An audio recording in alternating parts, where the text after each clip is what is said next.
Hello there, and welcome to the Dark Theme Park Show. I am your host, Mr. James H. Carter II, and this is Creepy Kingdom's show about theme park stuff, particularly the dark side of it.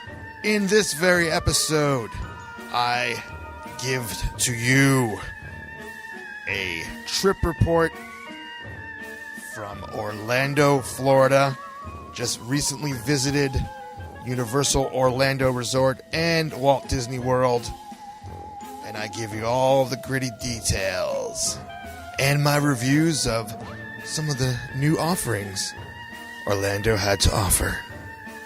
Just said offerings and offer back to back. So clearly, it's time to start the show.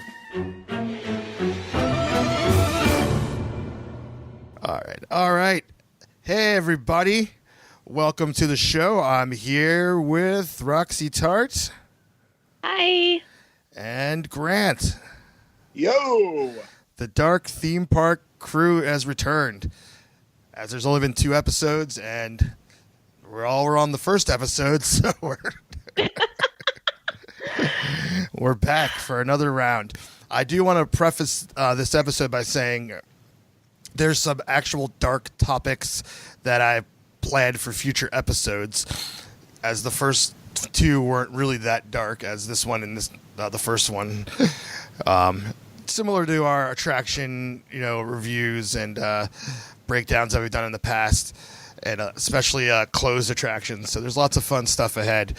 But one of my favorite things of theme park podcasting is sharing the trip reports.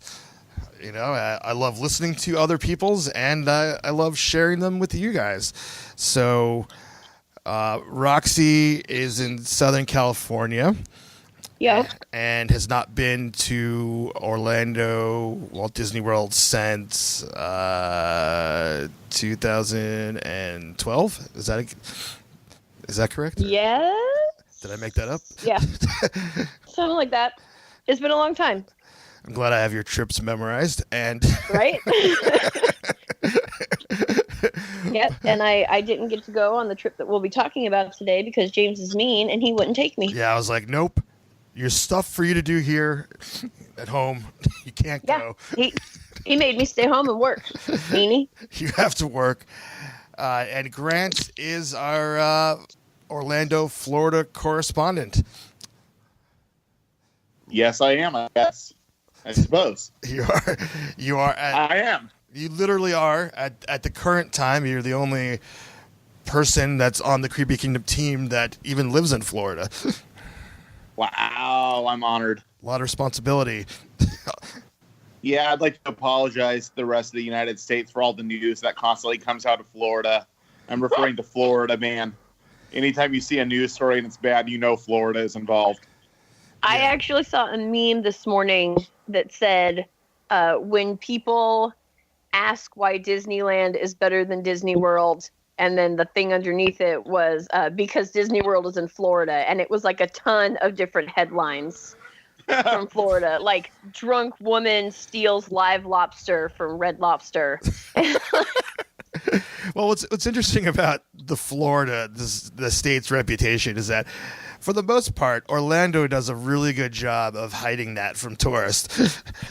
It seeps its way in there every once in a while. A week ago, an hour. Oh, go for it. Oh, sorry. I was going to say, what I love is that when the headlines come out, it doesn't ever actually say, drunk woman stole live lobster from Red Lobster. No, what it says is drunk Florida woman stole live lobster from Red Lobster. Not a week ago, not an hour from where I live, there was a news story that made national news where 2 moms were at the bus stop with their kids, and they were fighting over a cup of coffee, and it turned into a fist fight. And of course, that happened here. I just want to say I enjoy following the social media feed of Florida Man, which is pretty much all these headlines that say Florida Man do X, Y, and Z. And I don't know if someone has thought of this or if they're going to do it. I don't know, but for years I've thought of the idea of, like, I just want to make a movie called Florida Man, where the main character does every single thing. That's just all headlines. It's an amazing idea. I don't know who you're going to get to like sacrifice their life like that, but I would star in it. There we go. Never I'm mind. in Florida. I know Florida. I will do this. I will scatter ashes at the Haunted Mansion. I'll make out with an alligator. Whatever you need me to do. Anything for Creepy Kingdom and all of its affiliates. What is Grant's title? I never really got a title. I don't think he has a title, yeah. Oh, well, now you do, Florida Man. Florida Man. I'd like to welcome Florida Man of the Creepy Kingdom, Grant. The most royal title of all. All right, we can make it royal. We'll make him Sir Florida Man. Sir Florida Man of the Creepy Kingdom. Florida Man. All right, let's wheel it. Hopefully I won't let you down too much. No, I'm sure you won't. Let's wheel it back in. We got a trip report to talk about here. And we got to, as much as we like to record 3-hour podcasts, we're going to wheel this one in a little bit. All right. All right, so I took a trip from October 24th to October 29th to Orlando, and the purpose of this trip was to attend the Spooky Empire convention, mostly because Creepy Kingdom's film I Hate Halloween was screening there. Woo! And also because I have a strong need to annually attend Halloween Horror Nights Orlando. So those things being said, we are not going to discuss Spooky Empire or Halloween Horror Nights, as we just released a 2.5-hour episode all about it.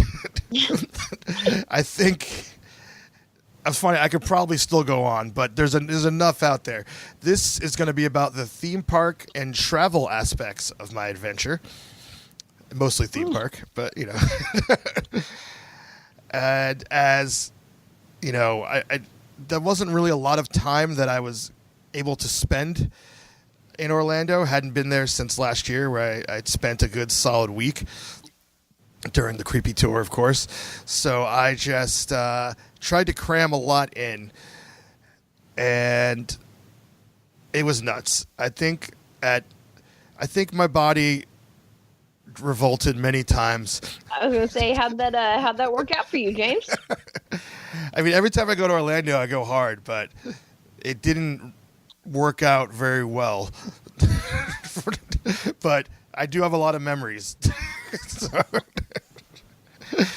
So let's start off with the trip. The day of travel was a red-eye flight on the night of the 24th from LAX. Got into Orlando at 6:30 a.m. I would say, didn't really sleep on the plane. Light naps. Which seat were you in, and which airline? What seat was I in? What number? We're gonna document this entire thing. Yeah, whatever.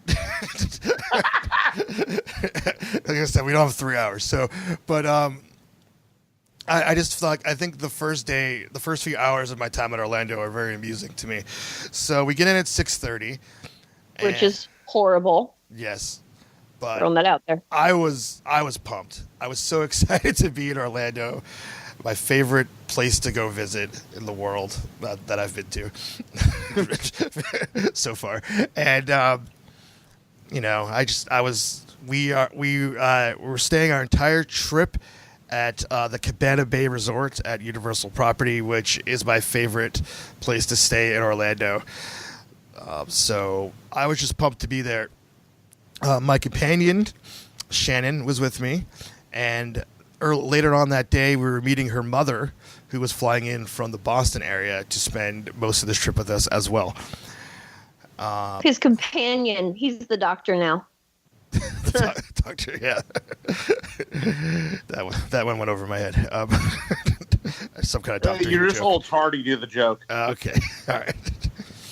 little TARDIS. Sorry, yeah, all these things are going over my head. So I just want to point out that whenever I have to rent a car, I use this service called Turo, which is absolutely incredible.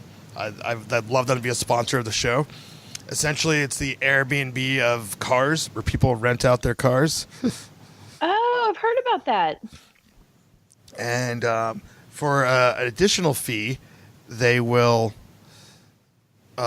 meet you at your destination. So literally walk outside where you normally get picked up, and they're there waiting for you in the car. And nice. That's where you drop it off when you leave. And it's it's less money than renting a car, and definitely car rental agencies are kind of scammy and shady. Anyways, and I enjoy the experience. Are you sure you don't want the extra insurance? Are you sure? For only $19.95 a day, we can ensure that everything is okay. No. Yeah, no, it's no extra insurance. Everything's good. It's all done online, and you're ready to go. Anyways, so that's 6:30. Then we drive to Cabana Bay. Get there about 7:30 a.m. At this point, Shannon is done, but me, I'm like, well, we need to get some like snacks and some drinks for the room. So Shannon does the smart thing and lays down to take a nap. I don't know if take a nap is the word, but like as more as like hibernate for the for the day.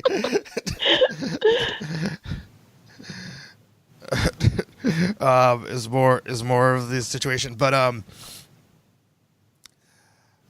yeah, no, I was like, well, I don't want to have to keep running to the store.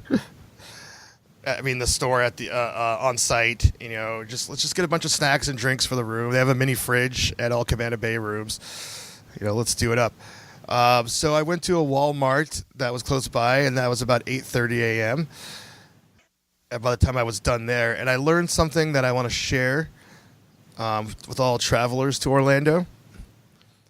It's that you cannot buy beer at 8:30 a.m. in the state of Florida. Of all the things that Florida has going wrong with it, you would think that they could at least get that right. Like I among the snacks, I grabbed a 6-pack, and they're like, "No, you can't buy this." I was like, well, okay. But yeah, they let you keep the vodka, right? Just no beer. There's just an embargo on beer, but vodka and rum are fine. Look, there's so much going on in Orlando or in Florida. The people that live there do not need booze at 8:30 in the morning. Okay, this is to protect the citizens of Florida from the other citizens of Florida. Well, do you want to know what time you can buy beer in Florida? Is it 9 o'clock? It's 9 o'clock. So I was at 8:30 that I attempted to buy, and it was 9 o'clock. Well, we need to call the official representative of Florida, Pitbull. And I'm sure he could fix all of this. Yeah, he's in Congress now, right? So, He should be. So whatever. Just the trying to buy beer will come up again on my trip, but 8:30 not gonna happen. And I obviously was ready to leave. I wasn't gonna hang out for half an hour. Just to buy beer. Just to buy beer. So I, went back to the room. Where about 9 a.m. I was like, all right, I guess I should take a little nap. Meanwhile, I'm just kind of fiending to get to a theme park here. But my body was like, no, dude, why don't you just take a little nap, and then you can go a little bit later. No, that's a bad idea. Bad idea. No. So I went to sleep at 9, and then I woke up around 1 p.m. Yep. With a full night's sleep. I can't. I literally, me being there is the equivalent of a child on Christmas Eve. Like I had so much adrenaline and so much excitement that I couldn't sleep. You are adorable. Adorable. I am a cranky old lady. I had flown in at 6:30 in the morning after being on an airplane all night long, there is nothing you could have said that would have gotten me out of the hotel room. Well, that's you, and you and Shannon were on the same page. Yeah. And I fall asleep before the plane even starts, so I'm well rested by the time we get to our destination. I wish I could sleep on a plane, but no, it's tough. The only plans we had as a group that day is Shannon's mom was getting in that afternoon, and we were gonna eat meat for dinner, around 6 or 7. So this was the only day that I could go to Islands of Adventure on the trip. So that's why I was really determined to squeeze it in. I hadn't been to Islands of Adventure in 2 years. I didn't get to go on my last trip. And there's, while there are experiences at Islands of Adventure that are also at Universal Hollywood, there's some that are not. And I was determined to spend some time at IOA because the only other time we're going to be in the parks was for Halloween Horror Nights, which is, of course, not at Islands of Adventure, but at Universal Studios. So, I got in there. I woke up at 1, kind of got myself together, got on the shuttle, and by the time I got to the park, it was 3 p.m. And, I kind of, and also let's forget, I'm buying a 1-day park ticket here. So that's. What time did the park close? At 9. Oh, okay. Well, that's really late for Islands of Adventure. Normally they close around 7 or 8. Yeah, I think it was because of Horror Nights. They probably even it out a little bit like the other parks do for like not so scary and stuff. Yeah, so there's some kind of alternatives. I have no idea why, but it was open until 9, which is definitely the latest that it's seen it because the Universal parks on both coasts usually close before it gets dark for some bizarre reason. But, so you got there at about 3 and they closed at 9. That's not bad. It's not bad. I did eat for dinner towards the end of this, so I was out of there for about an hour. So I got about 5 hours in there, and as I'll explain, I definitely was satisfied. Were you there by yourself, or did you take Shannon with you? No. So Shannon slept till we went for dinner. I was definitely by myself. She had no desire to do this at all. She was playing Roxy's role of nothing can get her out of bed. Yep. Hey, someone has to be the sleeping voice of reason, okay? I guess. So the first thing that I went to go do, which is only at Islands of Adventure, which is, some would say, the park's signature attraction, is go on the Adventures of Spider-Man. Also, Roxy, you've never been to Universal Orlando. I've been there once. Oh, you have? I'm sorry. Yeah. What? I thought you'd. I have been there one whole time. It was what year was this? 1999. And there was I remember a Back to the Future ride. Did you go to Islands of Adventure or just the studios? I don't even know. Well, you were at the studios if you went to Back to the Future, but yeah. But Islands of Adventure opened in '99, so it might not even have been open when you were there. No, I don't think I went. I do think Spider-Man is also in Japan as well. It is? I think that is one that's kind of gone overseas as well. Oh, what do I know? Just a stupid American. All right. But Spider-Man, it was the first of its kind. It's been duplicated, as most would say that the Transformers ride is a copy of it, except instead of Spider-Man, it's Transformers. But I don't know. It's still fun. Obviously, there's some differences. I don't think there's any fire in Transformers, but there's fire in Spider-Man. So anytime there's fire in an attraction, yeah. But yeah, James is there for it. I'm there for it. No, it's fun, obviously, and I wanted to get that in. And so I did that. After that, I moseyed my way through Toon Lagoon, which is such a bizarre land, as it's themed to comic strips of the 80s. I would even go with like 60s and 70s. Like, Yeah. there was stuff in there that I had to look up that I didn't even read when I was a kid. It's interesting. What else is interesting? Witch Hazel. Witch Hazel, yeah. And then I don't even know. There's a lot of comic strip references to there. What's really weird about Islands of Adventure is, as opposed to the studios, is that for the most part, it seems that everything in there is based on some type of literary work as opposed to movies. Okay. Like the lands. They're themed. Yeah, but that makes sense, though, because it was built before the, like, comic book movie franchise really took off, right? Oh, yeah, 100%. Yeah. Disney got their hands on it. It was before Disney owned sense. Marvel, yeah. I never even thought about the fact that it's all literary based, because even Jurassic Park, that was a book first. Right, yeah.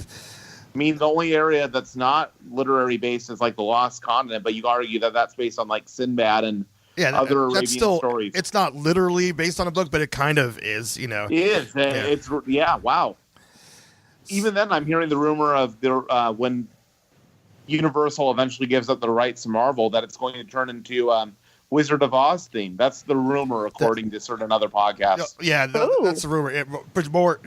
More particularly, the rumor is Wicked themed, not just Wizard of Oz. Because Universal, their rights for all that stuff expires at some point. So if they can get a new land out of it by having Disney pay for it, basically, by giving them the money to stop it earlier, that may be something that they choose to do on the table, because that would be the smart move to do. Yeah, I mean, the thing about, I guess we'll go back to Marvel Superhero Islands a little bit here. Everything is themed to the comic versions of the characters. So it's the first time I went on Spider-Man in 2013, I was really taken aback because I was expecting it to be based on the Sony films. The movie, yeah. Tobey Maguire and stuff, yeah. At that point, which was not at all. So I was like, it was more of like being in a comic book. Well, I think the first one came out in like 2002, because I remember that there was a whole thing when the first poster for the first Spider-Man came out. There was a whole thing with the New York skyline where they had to edit things out because of events that happened in 2001. Mm-hmm. And Islands of Adventure was around prior to that. Yeah, so it's older than that. Yeah. Oh, that all makes sense. I'm just saying, that was what I was expecting without... Right, no, I understand. So all the representations of characters are not their MCU representations. I mean, Spider-Man as a meet and greet character, looks like Spider-Man. Looks like Spider-Man. Yes.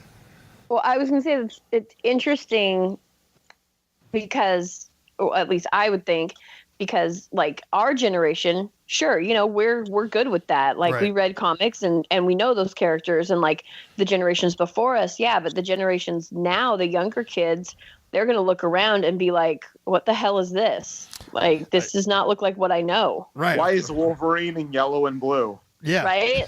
Like, what would you prefer? Yellow spandex? Like, it's not what the kids nowadays know. And it's a theme park. You got to cater to the kids. Like, yeah, Islands of Adventure hasn't really changed since it's opened. So all the changes have been in their the other theme park. The only real significant changes was in 2010, was adding the Wizarding World of hold on. What about King Kong? Well, it's a little bit of a change, but that's as a themed area. It's kind of an extension of Jurassic Park. Yeah. Okay. I'm not saying they haven't added any new rides. I'm just saying they haven't really added any. It's the whole theming of the place is exactly the same as when it opened. Besides the Harry Potter area, which was pretty much twisted from the Merlinwood area of the park of the Lost Continent. So I mean, it wasn't a real big stretch when they added the Harry Potter area to it. But yeah, you're right.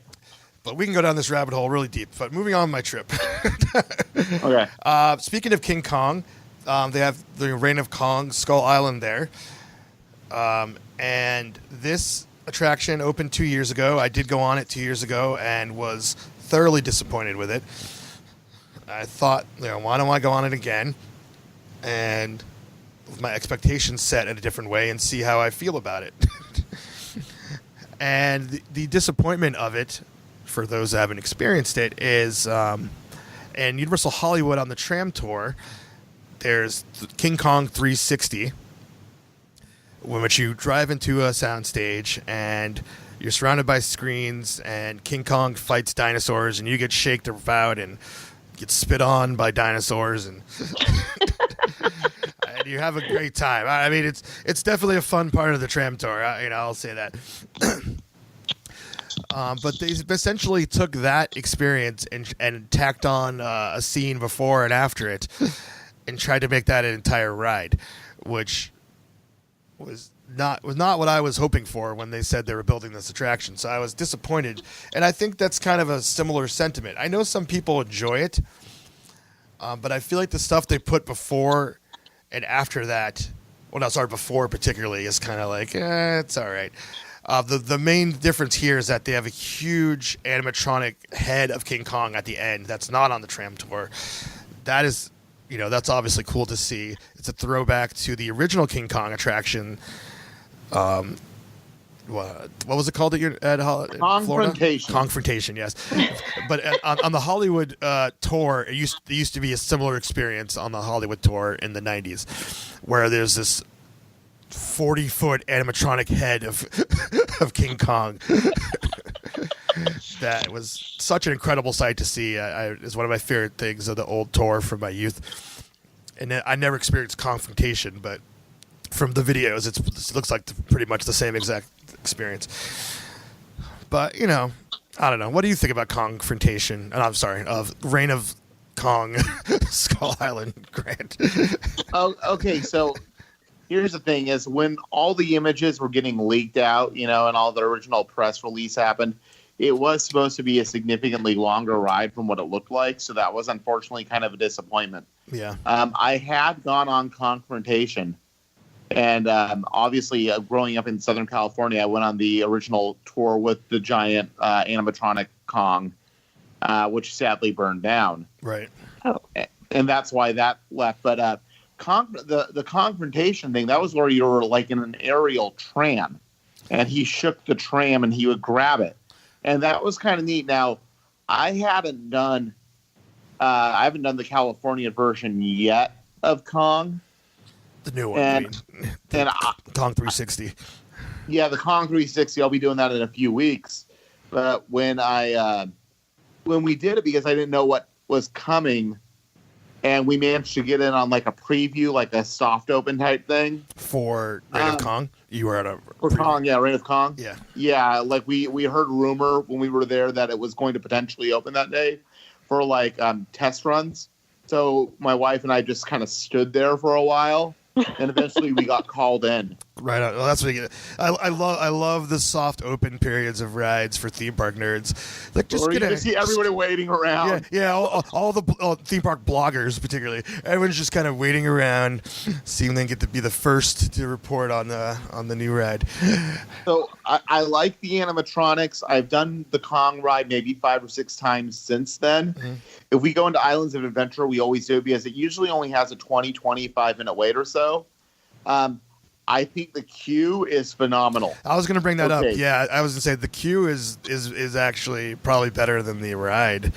What else I love is that it's only got a 34-inch height requirement. So you have parents bringing their little tiny kids, and you get this animatronic in the line in this cave when it gets dark, screaming at you. Yeah. And there are live actors in the queue popping out and like scaring people. And this is great because I love watching children in tears. It's kind of like, oh my God. It's like, it's like the only reason for me to do It's Tough to Be a Bug is for that moment when you see kids excited and then it gets scary and then the spiders come out. Spiders pop out. I mean, I've talked about Tough to Be a Bug. I love that attraction, everything about it. But I also love it's a mixture of terror and joy in the crowd.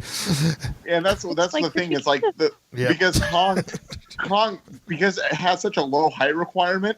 You see parents thinking this is okay for my 4-year-old, and of course it's not.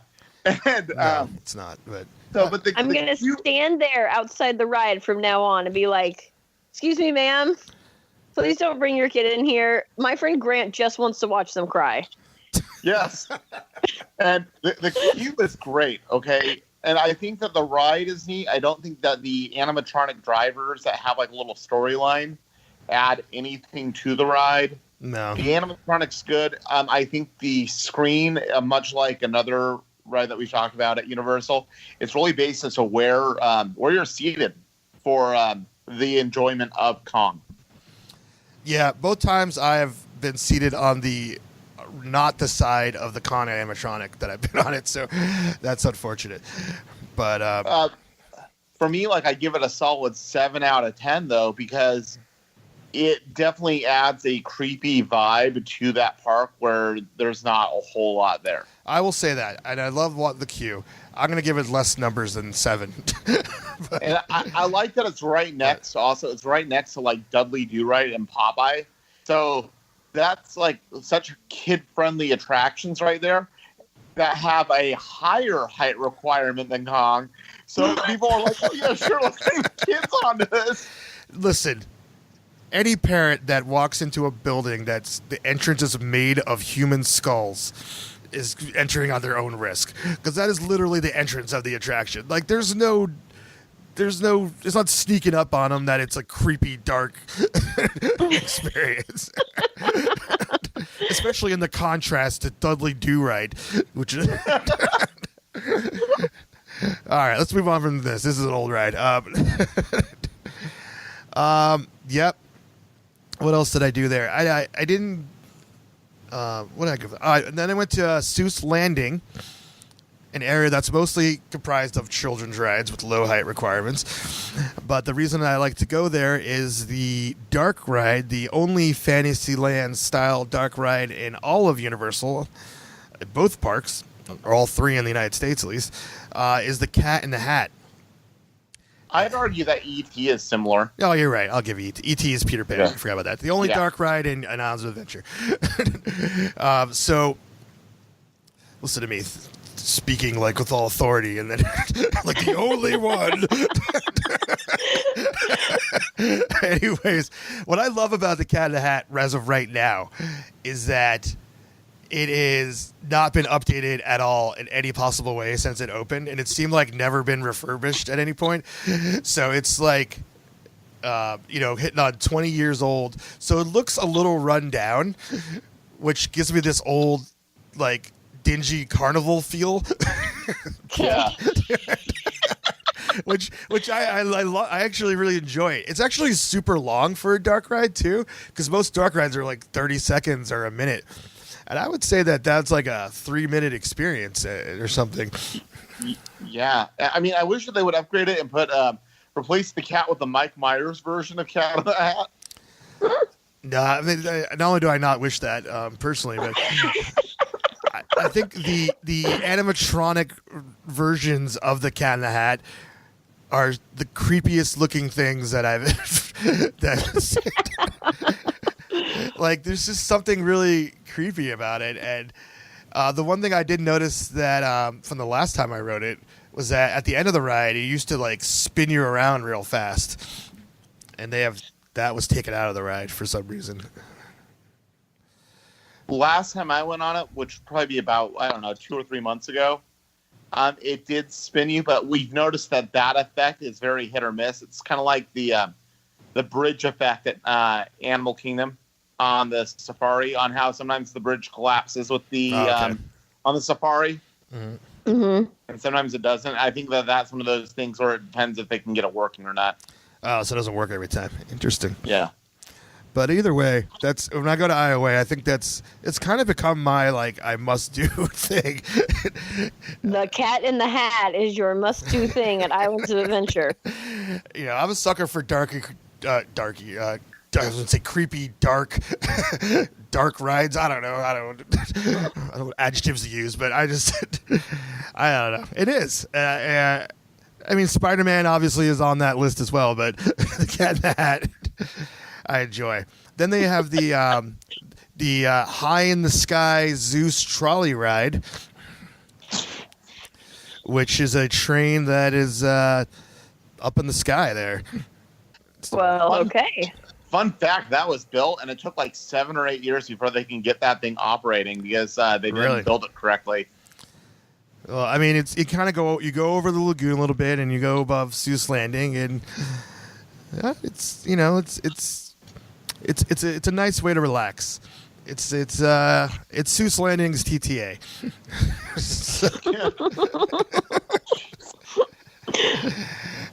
Sort of, but I mean, essentially it is.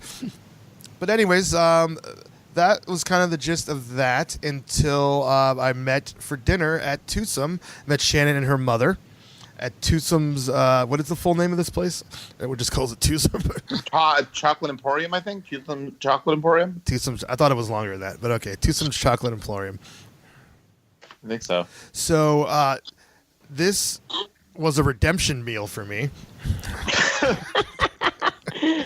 Because I went last year and I was very disappointed with my experience. I found that the food was not good at all.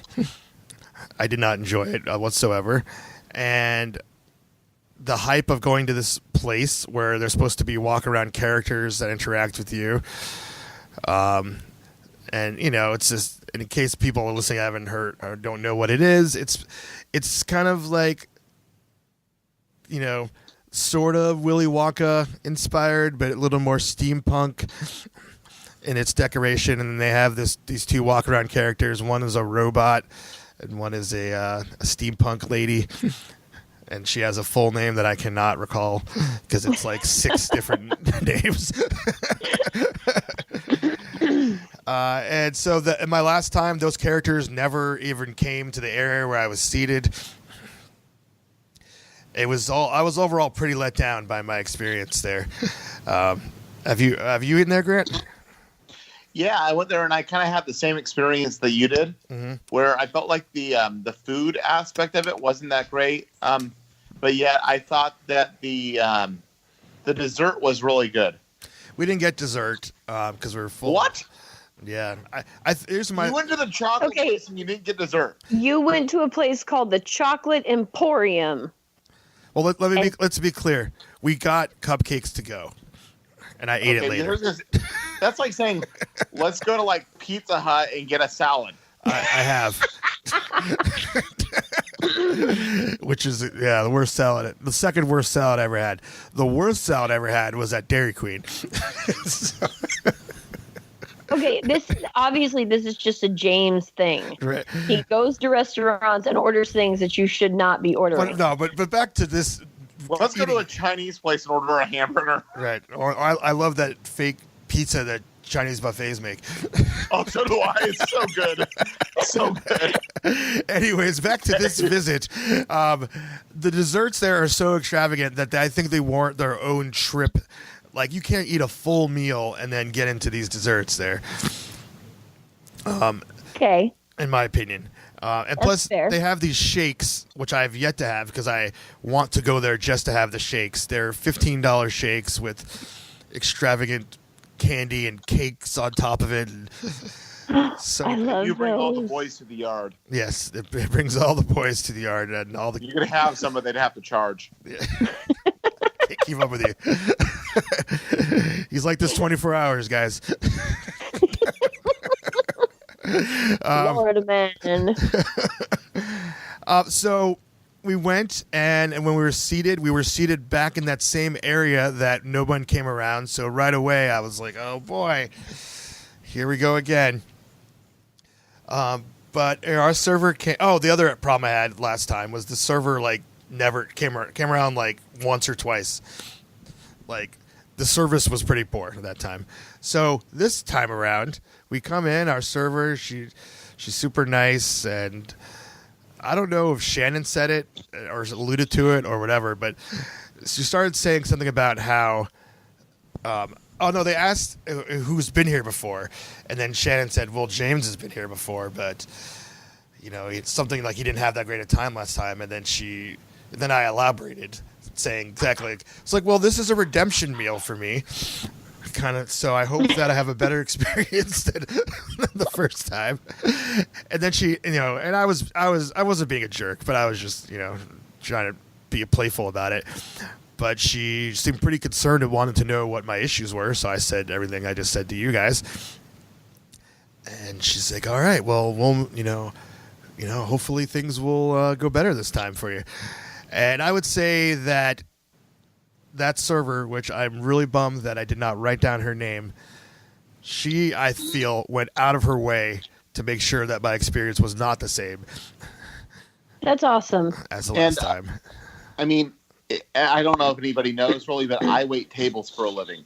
And if anybody ever tells me, and this is just a tip for anybody listening, if you have a bad experience at a restaurant and the server, if you go there again, they say, well, how was it last time or something?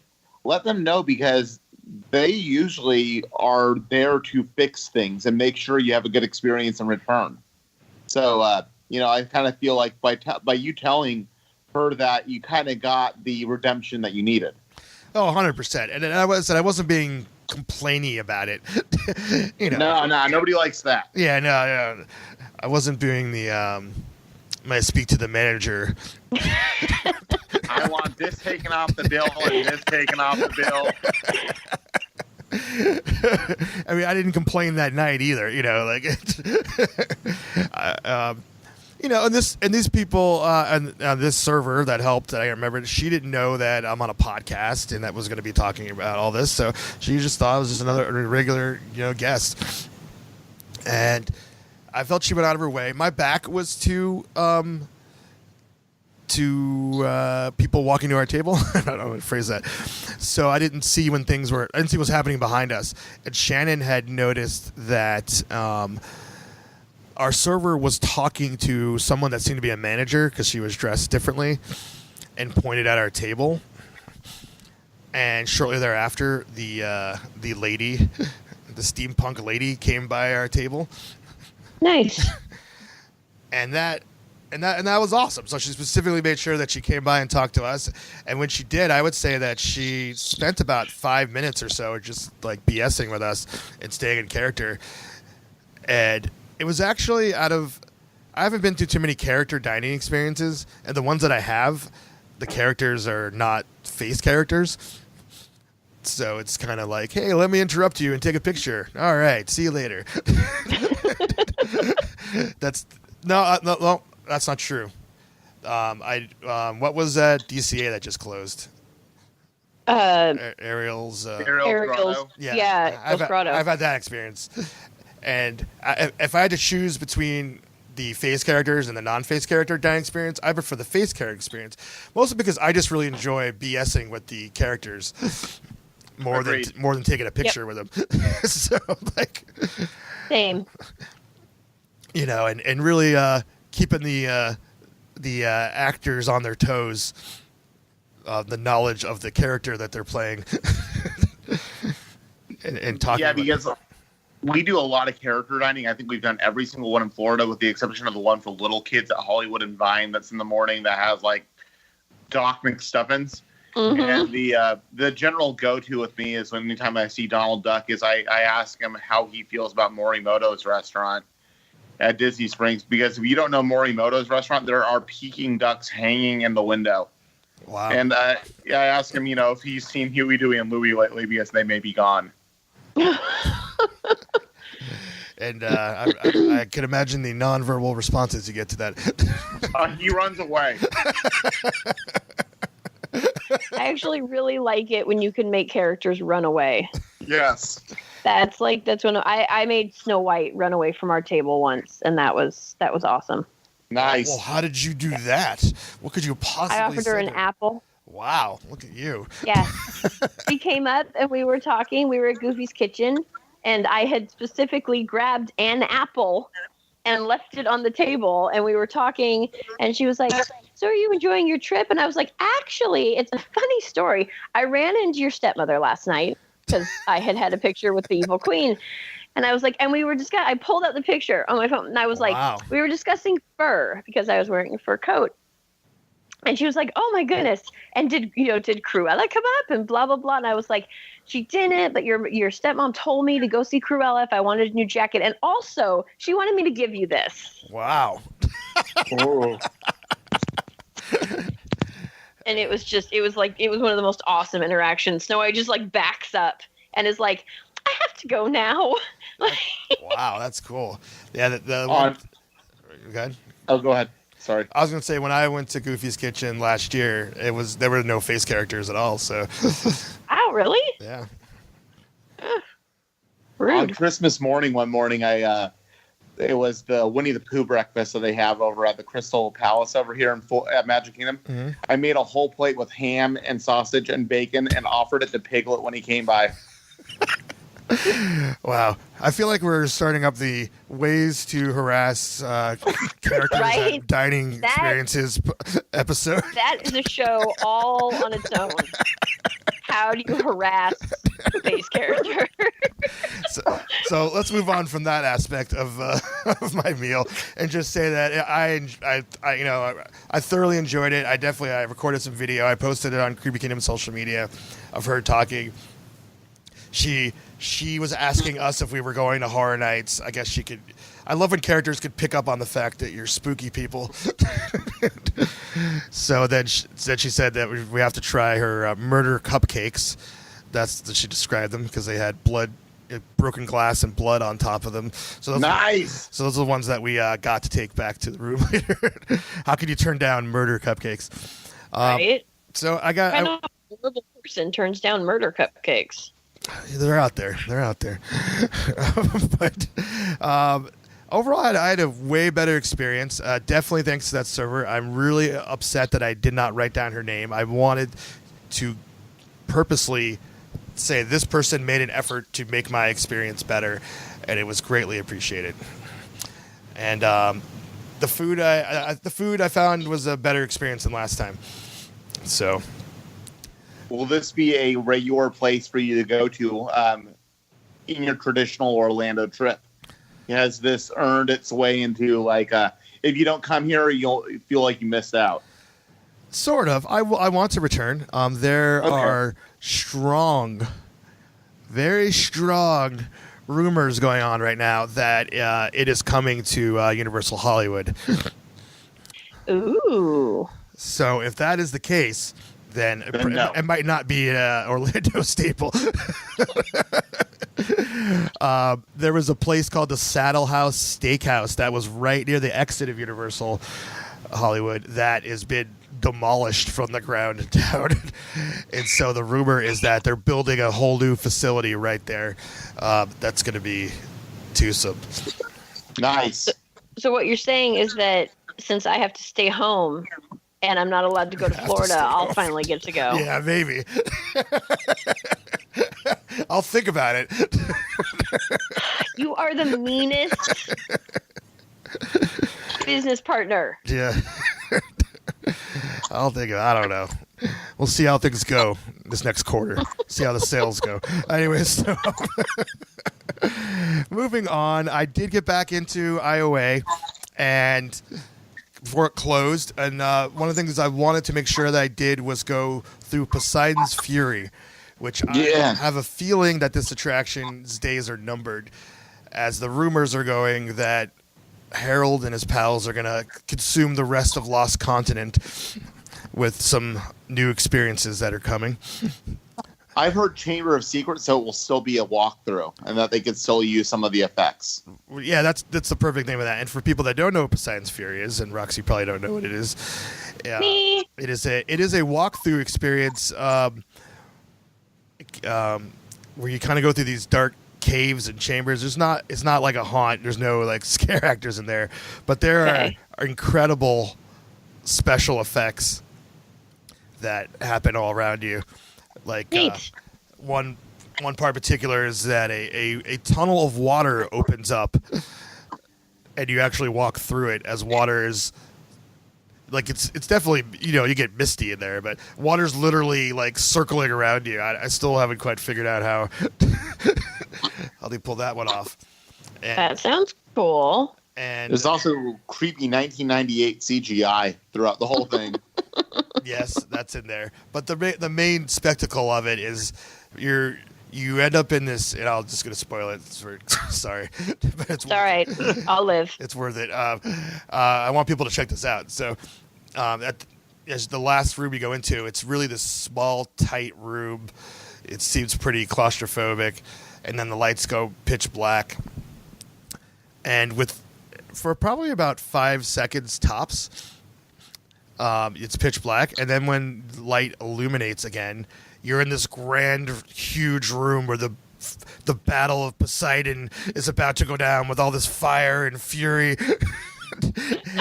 And it's like completely silent. Like I would love to see how they pull off changing that room in 5 seconds. The first time I was in that room, I'm like, and it's pitch black, and all of a sudden, only thing you could hear is that there's more of a reverb in the room. Like you're like, okay.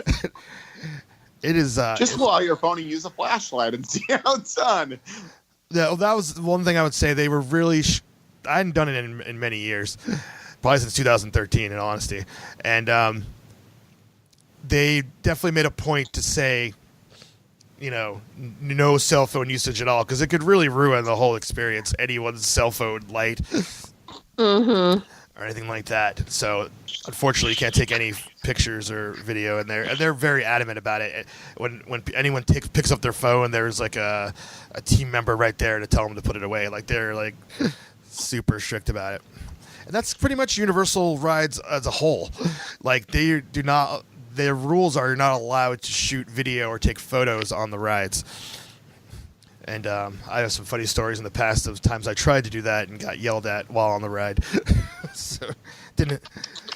But anyways, such a rebel. Yeah, I am. Anyways, I squeezed that in, and then that's all I wanted to do. But I'm like, hey, it's 8:50. What else can I squeeze into these last 10 minutes of my day? So since I was close to Hogsmeade, I did hop on Flight of the Hippogriff, which is a slightly different experience than the one in Hollywood. So, and it was fully nighttime, which was fun. So I did do that, and then I got off that ride, and it was like, okay, it is, that was like a walk on. So it's 8:52. The park closes in 8 minutes. What else can I do to get my full money's worth? I was like, I'm gonna go on Spider-Man again. And anyone that's been to IOA knows that where the Flight of the Hippogriff is in conjunction to Spider-Man. You can't walk straight there. You have to go like all the way around because there's a giant lake in the middle of the thing. I would say that is literally that is diagonal, the furthest point you could possibly be away from each other. Yeah. Are those two attractions? So your boy power walked it over there. And I got in line at 8:59. Nice. Yeah, I was out of breath. I was winded, but I was like, wow, what a theme park rush, huh? I thought for sure. As that last minute was touch or go, right? Because I don't have seconds on my phone. So you're like, and at 9 o'clock they shut this stuff down. They're not playing. No, they want to go home. Yep. What'd you say? say? On the Hulk at all? No, I don't really go on coasters. I'm not a big coaster person, so I opted to not do Hulk or well, I guess that's the only coaster there now, because I guess the only other thing there to bring up is of course they're building the new Harry Potter attraction in Hogsmeade, which is a bunch of it's in full construction mode there. And that's supposed to be a coaster-esque experience as they tore down Dueling Dragons that was there earlier. Was that the last name of it? I always confuse the different names of it. Dragon Challenge, Dueling Dragons. It's Dragon Challenge as the Harry Potter one, but it's originally called Dueling Dragons. I will say that Dragon Challenge got really rough in the later years. Like we went like right before it closed down, and it was not a pleasant experience anymore. Well, yeah, no, I've never been on it. Like even every time I go to Orlando, going on coasters is like really low priority for me. Right. You know, and that's even when I lived in New Jersey, because I live, you know, near Six Flags. You know, like I just really wanted the, you know, the immersive experiences. Yeah. So yeah, that was that for that day. You know, called it a night after that. Good times. Second day was not very theme park heavy, so it won't take us long to get through, because especially spent the bulk of the day at Spooky Empire. Afterwards, we went to Disney Springs for dinner, which was only about 10 minutes away, or even less than that, really, from where Spooky Empire was. And there's so many new restaurants there that we haven't tried.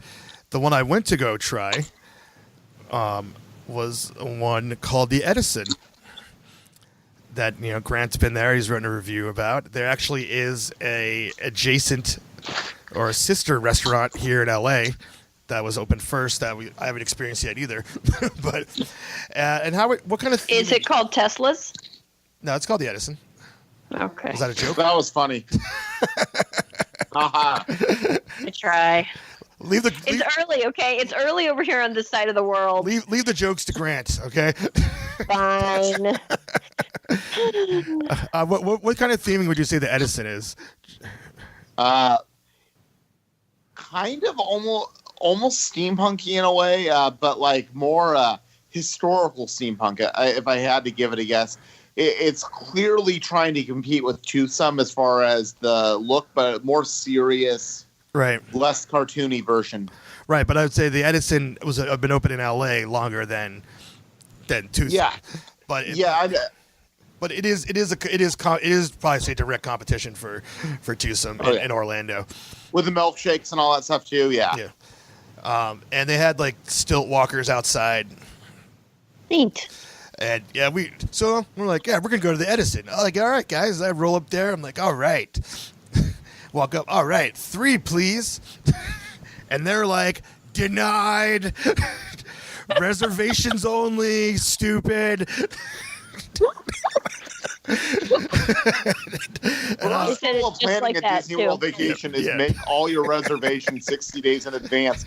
That's right. You need to decide what you want to ride and what you think you're going to want to eat 2 months from now. Yep. Before you go, and just say, "Well, I hope I'm in the mood for a burger that night." Yeah, and you better hope that you can anticipate what time you're going to be hungry. Right. Exactly.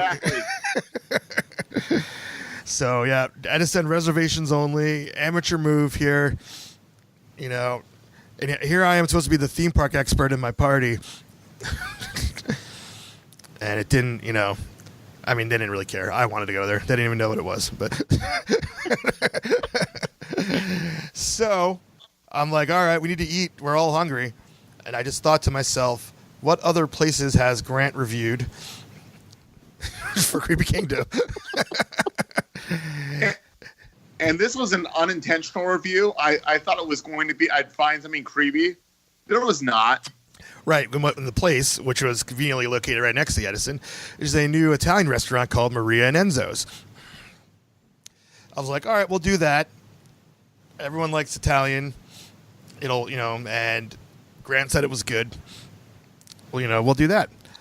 So we had about a 45-minute wait. So while we were waited, I snuck in a quick trip to Jacques Lindsay's Hangar Bar. Nice. Which is not really my preferred way to do this, because I like to hang out inside the bar. The bar was packed, so we had to sit outside. I like to hang out in the Hangar Bar? Yeah. I don't like to hang out outside the hangar bar. I like to hang in the bar. But, you know, whatever. We were there for a little bit, got a drink, got in Maria and Enzo's.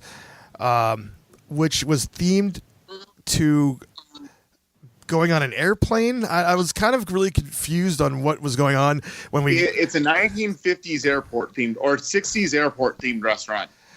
Right, yeah, so, because when you go to check in, they're like, now boarding. I'm like, are we getting on a plane? Like, what? I missed that. The main ballroom, the main dining room is this huge open space with these incredible travel murals painted everywhere. It is beautiful. For some reason, we were not seated in that room. There's a smaller room with about 20 tables that we were seated in. which at the time I appreciated because it was not that many people in there, and we'd spent the day at the con, and we were all about not being in a loud space. But looking back on it, I really wish that we were seated. You needed a little. Yeah, to tone it down. Yeah, when I ate, I was on the second floor overlooking the whole room, and that was kind of a cool view.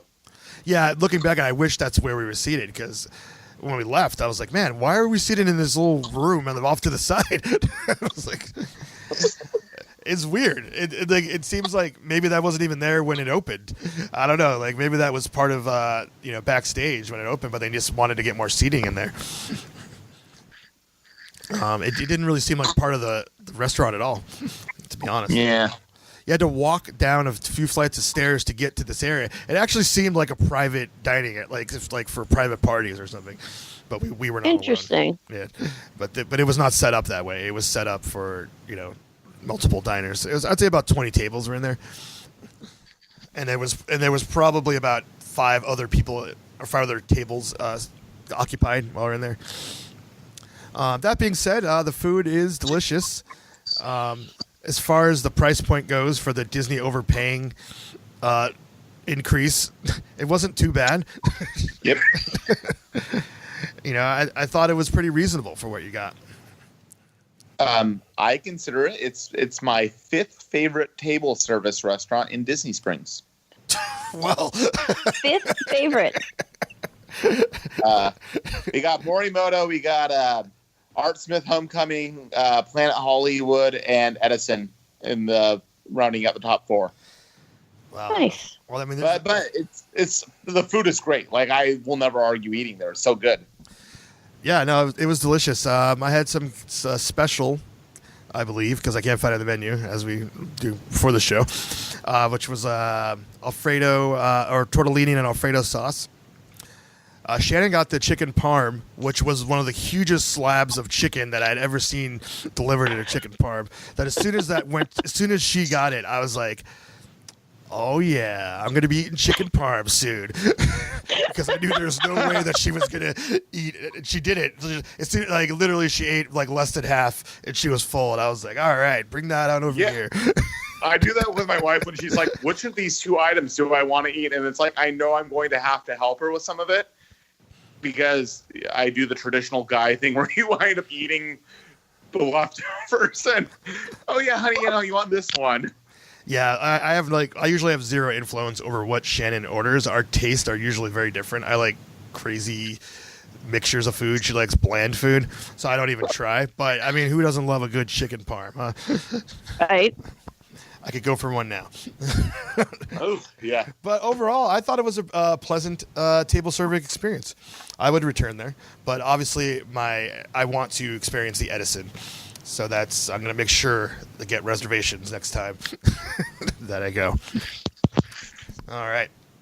That kind of concludes that day. Let's move on.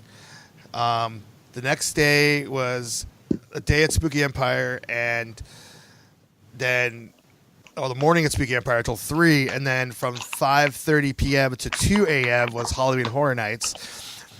But there was some non-Halloween Horror Nights activities I wanted to talk about on the show. Your days, literally, listening to your days makes me tired. I know, but this I mean, I want to reiterate this again and again. Orlando's Halloween Horror Nights is so amazing. It's always my favorite thing I do for Halloween season. There's so many awesome experiences in Southern California, but it is just the top of its game. It's incredible. And I was determined to spend the entire time there till it closed. And I did. But the one thing I want to bring up here, we did go on one attraction while we were there. It is an attraction that we discussed on the last episode of the Dark Theme Park show, as Grant had been the only one that experienced it. Now I can give my point of view, and that, of course, is the Fast and the Furious Supercharged. Oh, boy. Yes, it is phenomenal. No. We're going there on this show now. I'm just going to chime in with my opinion. I mean, we're not going to keep going there. And just to reiterate, so everybody's clear, this is a brand new attraction in Orlando that takes the end of the Hollywood Tram Tour Fast and Furious experience and tries to make it its own attraction. And now being the only person on the show that has done both of these things, I could say that that's literally what it is. It literally is the tram attraction, but they tried to make it its own thing. That's what you just said about Kong earlier, right? No, but Kong has additional scenes. Got it. Okay. The Fast difference. and Furious, I think, probably has a couple like things where you go by like some cars and stuff. But No. I can tell you the difference. Fast and Furious. The queue, as you're supposed to be navigating through their garage and their space, like that's obviously not in Hollywood. And then there's the lead up to going on the ride, which some team members are supposed to be talking to pre-recorded versions of Fast and Furious cast members. I don't really remember what the storyline was or what was even going on, except that we're going to a party. Of course, that's. But you board a vehicle that is pretty much like a tram, and the only real difference is before you get to the main show building, the outside of it is pretty coolly themed. Is that the word? It's cool. Yeah. All right. It's coolly themed. I mean, it's it looks like it looks like you're outside in a city. And I was like, and at first I'm like, oh wow, this is cool looking.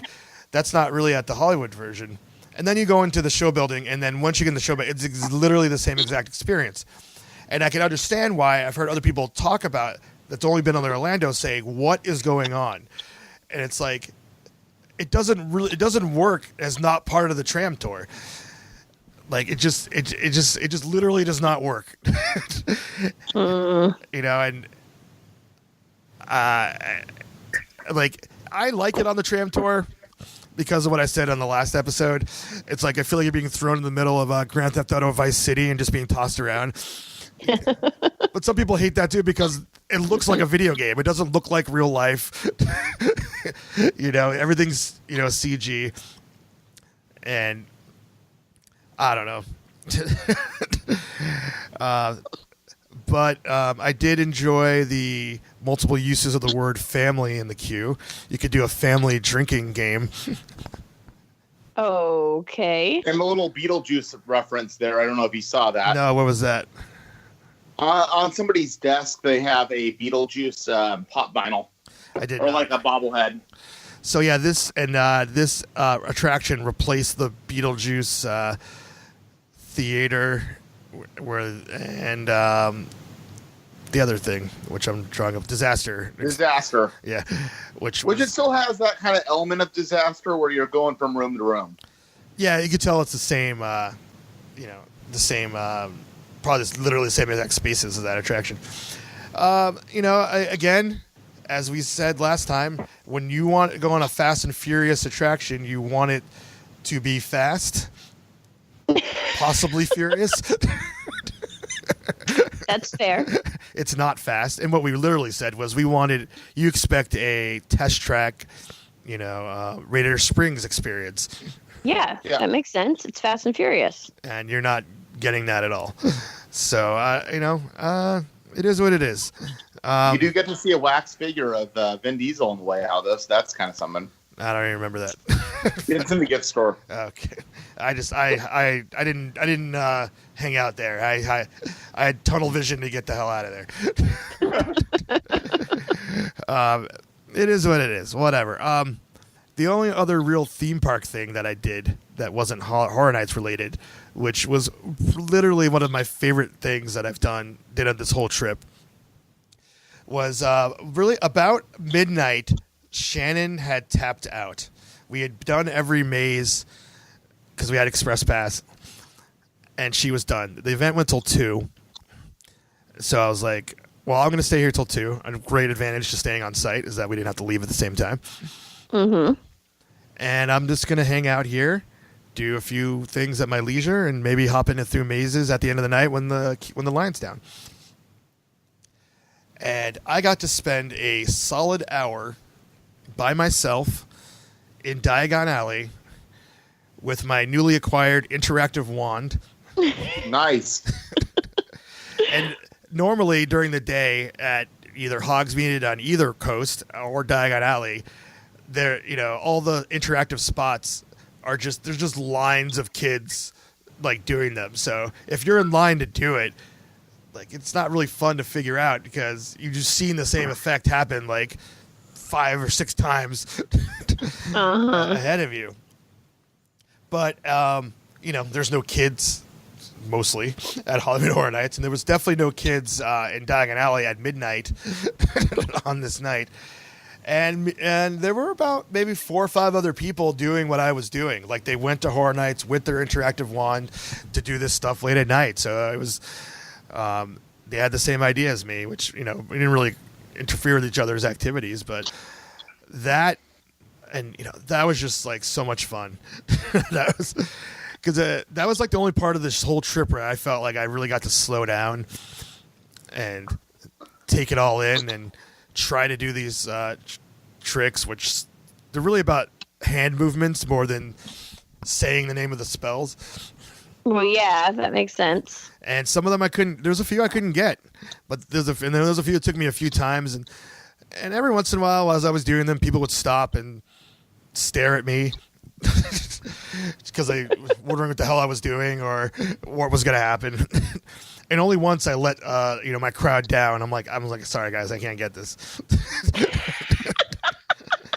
I'm still training, You're still a wizard in training. It's okay. They understand. Yeah. Gringotts Escape from Gringotts was open during Horror Nights, but after midnight, it was closed. So I did not get to go on that ride. I don't know why they closed it at that point.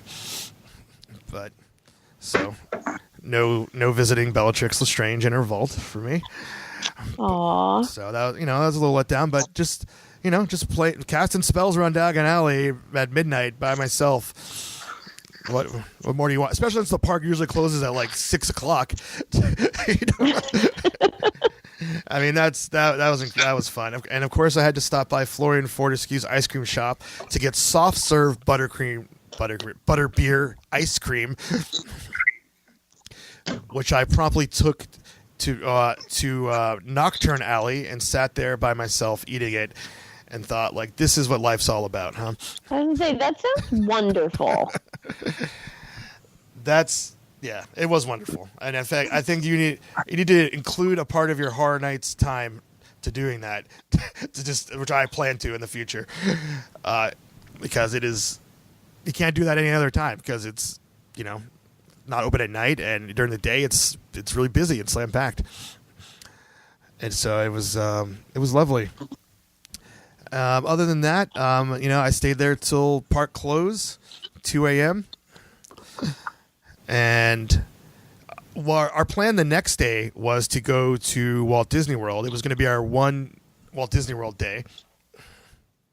Yeah, what happened, James? What happened was when Shannon tapped out at midnight, she essentially told me at that point that there's no way in hell that she could leave the hotel room the next day. And I'm like, all right, well, and we're leaving the day after. Our flight, was home the day after. So we're like, okay, all right, well, let's just play it by ear. By the time I got back to the hotel, I tracked my miles for the day. I had walked between Spooky Empire and Horror Nights. I had walked 15 miles just in that one day. Yeah. Jesus. It was insane. So I went to bed at 3. And also, if we were going to go to Walt Disney World that day, we would have to, we'd want a rope drop, so that means getting up and driving over to Walt Disney World, like 7 or 8 in the morning. And it was just like, none of that was happening. I went to bed, and when I woke up, whatever time that was, when I went to stand up, like I felt like my body was like 1,000 pounds and my legs were going to give out. Because my legs were like, they couldn't support my body when I first woke up. We were done for, man. We were like, all right. That meant that Shannon's mom was not going to be able to go to Walt Disney World, which she was okay with because we're all exhausted. Because her flight was leaving 5 a.m. the next morning. Our flight left at 8 p.m. the next day. So we're like, let's just squeeze in some Walt Disney World before our flight and rest. I also skimmed over the part earlier in the day, of course, the day before, that it's the first time Grant and I had seen each other, because you were only in town for a day and a half during yeah. Well, yeah. I mean, like, no, I mean, I saw you a year ago. It's not like that's the first time we've ever seen. No, not our life. I said this trip. No, the last trip, James and I roomed with each other, and he still has not published my review of sharing a room with James. You have a review of sharing a room? No, I don't. I was like, what? Oh man, I was see his gonna say. eyes like over. You wrote a review of I sharing was a gonna room? say, Grant, just send that to me. I will publish it. 2 nights with James. Well, remember when I said he's like this 24 hours a day? I was going to say, I know this because I shared a room with him. No, like, you see, we had intended on spending the whole day with James that one day. At Walt Disney World. Yeah. At Walt Disney World, but unfortunately, it's just, life happens. Yeah, that was kind of that. We were tapped out. We were just playing it by ear, and eventually made plans with Shannon's mom, which we were not staying in the same room, to meet up with her for dinner at City Walk somewhere at Universal. A little before that, Grant and his wife Brittany stopped by there, and I met up with them just to hang out with them for a little bit before they had to leave to go to a concert. So that was our only real leisure activity together. Yeah. It was about half an hour or an hour, so I don't really remember. But Half an hour, but we got to hang out a little bit the day before over at Spooky Empire. I watched James win his award. yes. Yay! I guess I skimmed over that too. Yeah, I won an award, guys. And it's for Foolish Mortals last year. It won an award when we weren't there to accept it, so they gave us the award while we were there. So it was for the audience award. So very proud of that, because that's the best award to win. So Yeah. thank you, Because everybody. the audience loves Foolish Mortals. Yep. Only one bad review so far. All right. Whatever, different story. So moving on. Yeah, we met up with them for a little bit, and then I met up with Shannon and her mom, and we went to Antojitos in City Walk. This is their Mexican restaurant that opened a few years back. And I love the decor of this place. It is it's fun. It's crazy. It's over the top. And the food is an interesting take on Mexican food. Mexican food is my favorite kind of food, but I mostly like it. I don't dislike it. Is it like a fusion? It's not a fusion thing, but it's kind of. It doesn't really. Nothing I've ever had there really has that like Mexican spice to it. It's more of Okay. It's like a like a foodie version of Mexican food. It's like playing it safe. That way they don't have a lot of food getting sent back, that type of thing. Yeah. Oh, yeah. it's white people Mexican food. That's what you're trying to say. That wasn't, but no, but Chili's. it's not Chili's. I'm saying they get a little foodie with it. Like that's what I'm saying. Like they'll add little flair to it. Like, oh, it's got pineapple or. Got it. So it's like artisan Mexican food. Yes, there you go. That's I'll call it. There All we go. right. Got I it. like it. I have to try, but I really like being in the atmosphere. That is 100% coming to Universal Hollywood, as they're currently building Antojitos right now. So I like this move to take all the Orlando City Walk restaurants and open them up in Hollywood, because they've opened up. Me too. They've opened up Vivo, which was only in Orlando. Is that the Italian place? Yeah, and you've eaten there, the Hollywood. Yeah, one. that's good. I have not. Yeah, and Antojitos is next. It's currently under construction. And then the Toothsome rumors. Cowfish. I haven't heard anything about Cowfish, which I enjoy. Some people don't. I do. But that's not a Universal original restaurant. Because That's a burger and steak sushi. So that's right. You're getting sushi, but instead you're getting raw steak in place of the fish.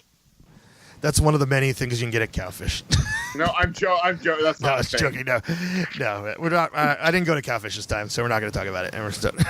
You literally like rendered me speechless with that one. I was just like, this can't be real. This can't be real. No, what is real is that they have sushi that does have burger elements to it, but also they have burgers made out of sushi ingredients. Interesting. So, and I've eaten at this location and also their original location in North Carolina when I was driving back to New Jersey from Florida in 2014. So, it's interesting. It's not for everybody, but anyways, we didn't eat there this trip. All right. Because it was too much for Shannon when we went there a few years ago. Because I said Shannon likes really regular food. Yeah, that's really about it. With the with that, we went to Antojitos. We had an okay time. Then we moved on. So the next day is our Walt Disney World trip, and I do want to say that out of all the times I've been to Walt Disney World, this was probably the most stressful because I was so determined to squeeze as much in as possible. Yeah. And Before your flight. before my flight, this was a horrible. I mean, we had to tap out, and I don't regret tapping out on the day that we tapped out. But this was like not the way to go to Walt Disney World. Like it was the most stressful part of my trip. I'll be real honest, man. I was like, Disney is not supposed to be stressful. yeah, No, it's supposed to be stressful the 2 months before you go, where you're trying to make all of your reservations and figure out what ride you think you're going to want to go on at 1 p.m. on a Thursday, and hoping your character dining at 11:30 gets out in time. I was going to say, you know what? At 3 p.m. on Wednesday, I'm going to want a burger, okay? 2 months from now, yeah. too Yeah, bad. 2 months from now. You're gonna be watching a parade at 3 p.m. All right. So you got to schedule that, for 3:30. Goodness. All right, so we needed to leave the park at around 6 o'clock. So we had from what time did we get there? I wrote this down. Well, we had from basically 9 a.m. to 6 p.m. to squeeze in whatever we were going to do. And then Shannon had a few priorities that she had not been to Walt Disney World in several years, and I was there just last year. So she had a few things that she wanted to make sure that we did, and that there was only one. Well, there's only one thing I hadn't done before that we did. So there was a few priorities scattered, but with that, realized that Epcot was going to be cut out of this crazy day. So there was no visit to Epcot. So There's nothing new there since last year, anyway. no, so there's definitely nothing new there. I mean, if we could have squeezed it in, we were to try to but it just we didn't have a full day there. We had like three quarters of a day. So Our vacation types are so different because James is like, we had 3/4 of a day and we couldn't do Epcot, and I'm thinking to myself, we have 3/4 of the day, maybe we'll get in Magic Kingdom. But keep in mind, you haven't been here in a long time, so as somebody who had been to Epcot the year prior, you're going to go to the places that have the newer offerings. No. I mean, no, what she's saying is that she can, what I was optimistic about what we tried to do. She was less optimistic, saying she would do way less in that amount of time.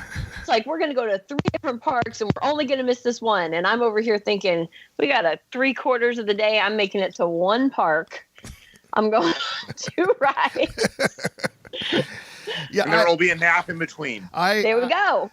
My trips to Orlando, the past 5 or so years, have all been this frantic commando do or die vibe, and I'm gonna be really honest. After this last experience, I'm kind of I need a break from that. I want my next trip to Orlando. I don't know if it's going to be or not, but I hope I don't want to have to do anything else. Like all my other trips, I had to do other stuff. Like I was filming Foolish Mortals. Then we did all the spooky day stuff and we screened Foolish Mortals. This one had to do all this other crazy stuff. Like I just want to literally just go and have fun and not have to like do stuff I don't want to do and just take my time. One of these days, we're going to do a Disney World trip together. That is my style. That's a little extreme. Can we ease into that? My style. Take a nap. You sit down and eat a meal, James. And watch all the churros as well. We had a meal. I know. Let me just get into my day here so we can close this episode. Grant has 5 minutes. I know. Well, Grant's not going to make it to the end. Since Grant has to leave, I've got 10 minutes. We can do this. All right. How about this? How about you, Grant? You ask me questions and I'll answer, and then whatever's not covered, I'll fill in the blanks after you leave. So what do you want to know about how I spent my 3/4 of a day? Which part did you go to first? All right, we did Animal Kingdom, Magic Kingdom, and then Hollywood Studios. That's okay, so start the day off in Animal Kingdom. What did you hit first? Shannon hadn't visited Pandora, so that's what we had to do, of course. Did she enjoy it? Yes, she absolutely hates the movie of Avatar. But I was telling her, as I've been telling everyone on the podcast, that Flight of Passage is one of the greatest attractions that Disney has ever built, and she agreed. That is my mom's now favorite ride, and she just went to Tokyo Disney Sea and Hong Kong Disney, and she still thinks Avatar's the Flight of Passage is the best ride she's ever been on. Wow. Yeah, we're really hyping this up here. But it is, I mean, it is at its core still a simulator, but it is the best simulator attraction that I've ever been on. Okay, so after you knocked those out, and we did the Navi boat ride? Yeah, we did the river adventure, and it's kind of like, oh, this is fun, but then you're like, all right, it's getting started, and you're like, nope, it's over. That's pretty much. Yep. That's pretty much how you feel when you're out there. You're like, all right, now things are starting to happen, and they're like, all right, well, not anymore. Get off the boat. I still feel, as I felt that way last year, I feel the same way this year. So, what else you guys hit at Animal Kingdom then? So at that point, we were doing great on time. I was super stoked, and my adrenaline, my stress was low. We're like, got to hit up Everest before we get out of here. Of course. So we went to Everest, and we're in line for Everest. Like, should we do single rider? We're like, no, the line's only 15 minutes. It's fine. No, single rider. No, we didn't do single rider. And then, as we were waiting, like the next people to get on the ride broke down for about 20 minutes. Completely threw off my timeline. Boo. To the point where a minute longer, I was going to start whining. Like, I know that... Actually, it was less than a minute. I was like... It was seconds. I told Shannon, I was like, we were seconds away from listening to me whine. Because they kept running empty trains through. So it was like, oh, maybe it'll be this one. Maybe it'll be this one. And they ran about 5 or 6 empty trains through before they actually let us back on. Which is good because it's good that you ultimately got on, though, because they are closing it down for a little while for a refurb, from what I'm hearing. Oh, I haven't heard that. Yeah, they've got a refurb planned at some point. The Yeti's not being fixed, guys. Don't even think that's happening. No, that's part of the refurb reason that I've heard. No way. I don't believe it. That's no way. All right, we'll see. I believe Grant. Thank you very much. I don't know. Well, either way. Okay.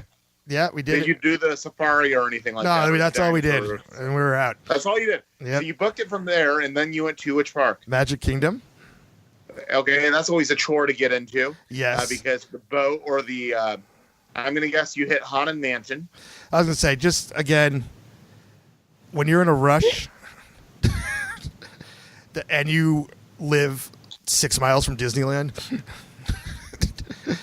and, like, that time it takes to get from your car to the front gate is so It's a half an hour. It is so excruciating.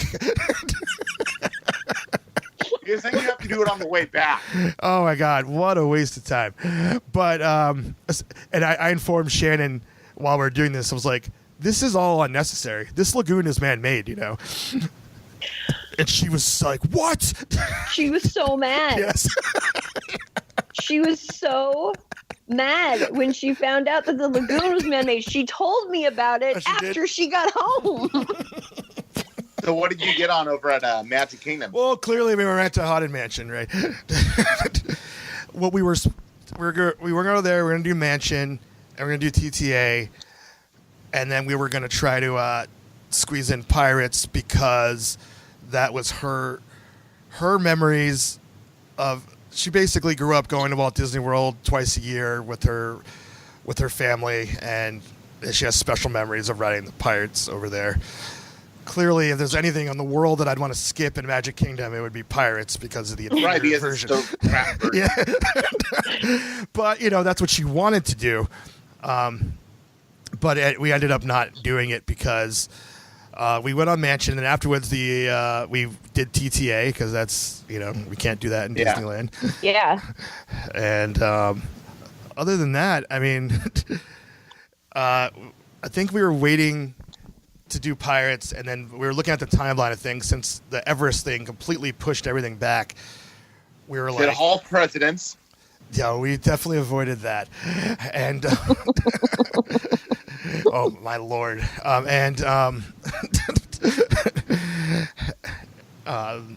Sorry, Skip missed me up with that. We were like, oh, we're not going to have time to accomplish all we wanted to do in Hollywood Studios. We opted to, you know, not do Pirates. And essentially, we just did those two things and then went to Hollywood Studios.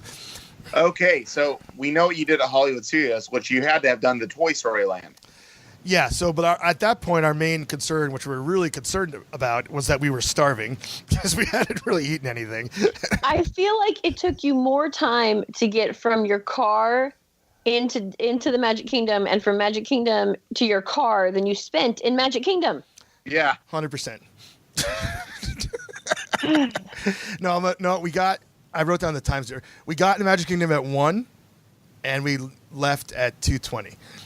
So, yeah, it was about the same amount of time.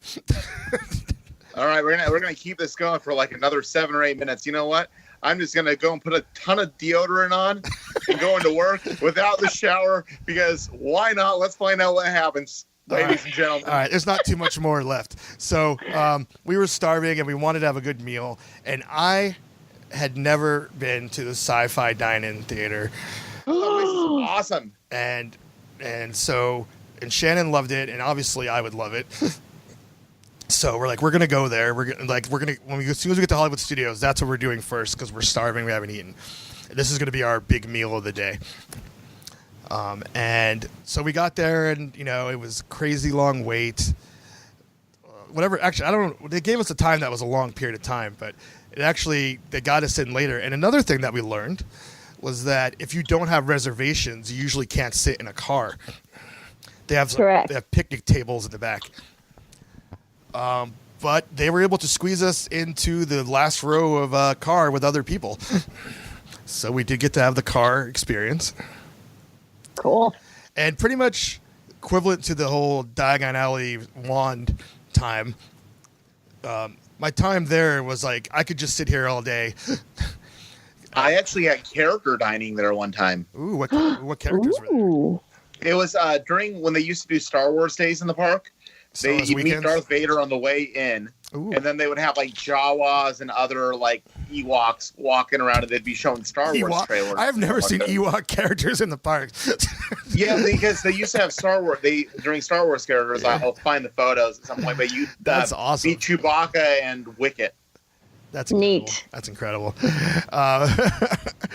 James, it's funny that you would say that you could sit there all day long because I actually went on a trip, and I know we're short on time, but I have to share this, where we made 2 reservations, one right after another, so that we could stay longer at the restaurant.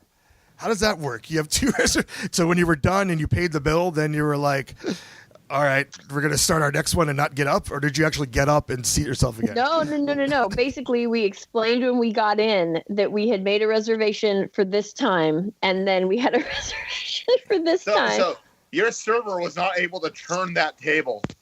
No. But it was okay because the guy that I was with was very, very rich, and we made it very, very much worth their. Okay. What a good guy that is. Yeah. Oh, yeah. Tip your servers. Oh, no. We actually tipped more than our bill was. Nice. Yeah. Yeah. So I want to hang out with that guy. Yeah. Where's that it was guy? up. Anyways, so And that guy was James. yeah, it definitely wasn't. And I'd be remiss if I didn't mention this. My favorite thing that happens in the Sci-Fi Diner is that they play the trailer for Plan 9 from Outer Space, one of my all-time favorite movies. Huge fan of Ed Wood, even huger fan of Vampira. The fact that this is in there, the only reason I think that they put this trailer in there, or what time? Do any guys know what year that this restaurant opened? Was it with the park? Wasn't it like original open? Yeah. So that's 90? 89? 89? Oh, wow. I wonder if it's been there the whole time. I think so. I have never been there when that thing was not shown. All right, so then I'm totally wrong. I don't know why it's there, but I love it. I was going to say I thought it might have been there because of the film Ed Wood, which was released in 1994, which is about the making of Plan 9 from Outer Space. But that's not a family-friendly movie at all. The Ed Wood, no. But it was made by Disney, is my point. It was put out by Touchstone, Ed Wood. So, but still, wow. The Plan 9 trailer precedes Ed Wood, the film. Being in the thing. I don't know why it's there, but it's incredible, and I love it that it's there. The food is okay. I wasn't blown away by it, but I just love being there, and it was definitely one of the highlights of the trip for me. And the other thing that we were only able at that point, after waiting for the table, only other thing we're able to do was to go to the brand new land, of course, is Toy Story Land.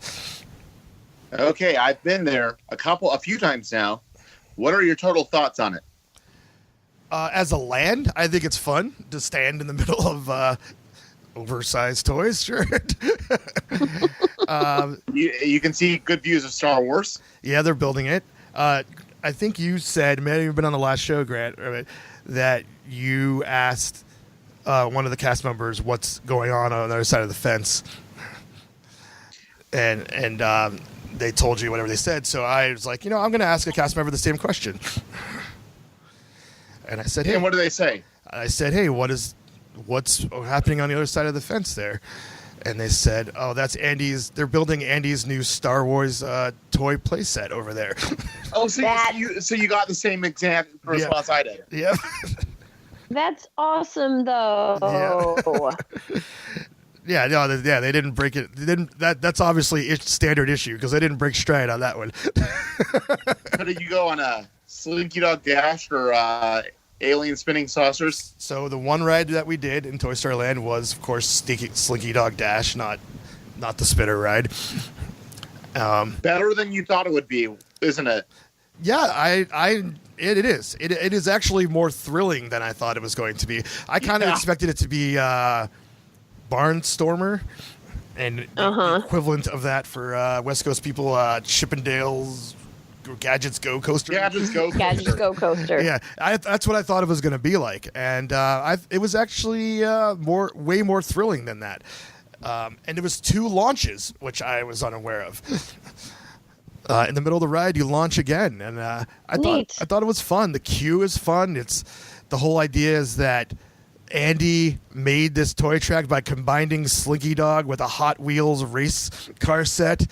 So you see remnants of all these different things. That's awesome. I love it. It is wonderful. I think it's a fun ride. I think it's definitely needed for Hollywood studios. Something like this.